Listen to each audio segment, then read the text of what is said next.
let's move on to tax here a little bit, which is a high school admissions test, as we had discussed earlier. Carmen, why don't you take a rip at this first question? Can you help us understand why the data is so important to you? The data is important to the high schools because they use it mainly to decide what students, fit their curriculum.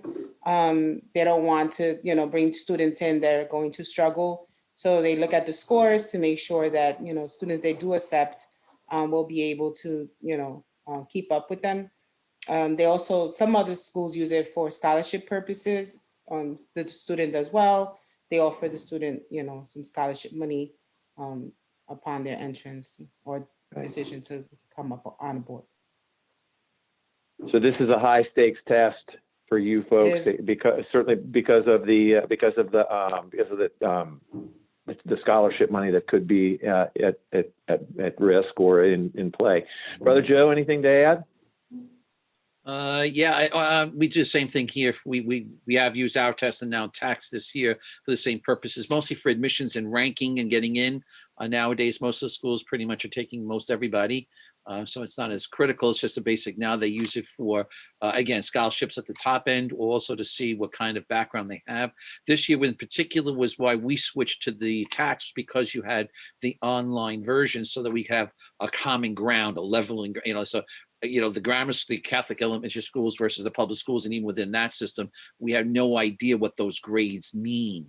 And some give tests, standardized tests, some don't. And so there was no common ground for us to do admissions. The tax exam, our exam, always gave a comparative, to me, a leveling ground, so we can have apples to apples instead of apples to oranges, so to speak. We also use the scores, not just for admissions, but we also use them from comparison and correctiveness. So for example, if curriculums need to be adjusted, we see deficiencies, trace patterns. So we use the scores over the course of years in the schools to do that. And each school may even vary from the pool of those schools. Sometimes the schools use the scores as part of their consideration for placement for future courses, whether going into advanced courses, AP courses, programming, and so forth for their course of studies, that we use those scores as a factor in that.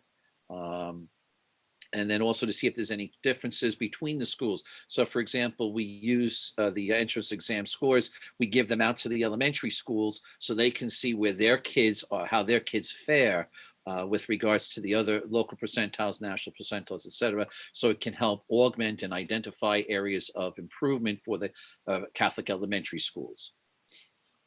So I send out a report to them, here's your school and your scores. And they look and say, okay, fine. Yeah, we know we got a problem with our 8th grade math teacher or 7th grade math teacher or our English curriculum and so forth, so they can make improvements. Diane. Yes, hi. Pretty much what everybody said as far as scores used to determine admission, scholarships, placement of students for Regents classes. Also, the applicant record piece that's part of the tax program we find useful. It's a chance to capture 6th, 7th, and 8th grade report card grades and put comments on, see if they're going to be taking Regents as 8th graders. That to me is the whole package of the tax program. It's not just the test, but that applicant record piece is vital because it gives a different snapshot of the child. But as a high-end test for us, all of my high schools do look at the tax scores for the scholarship.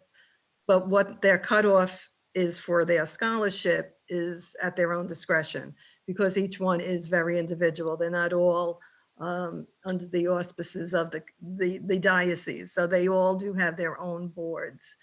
So basically, on the same page. And the other thing that I'd like to say about the tax test is that we are able to determine which students were given time and a half on tax based on documentation that we receive. And that's important to the high schools because unfortunately, some of our high schools are not equipped to handle all students. So sometimes if the scores look low and they see the child had extended time, they'll request an interview for that child and a follow-up. because we do not give out any personal documentation on the child. It's only whatever the parent sends directly to the school. So it's just an additional way to guide the high schools in how they're going to determine admission for each individual child. And it's all very helpful in that regard.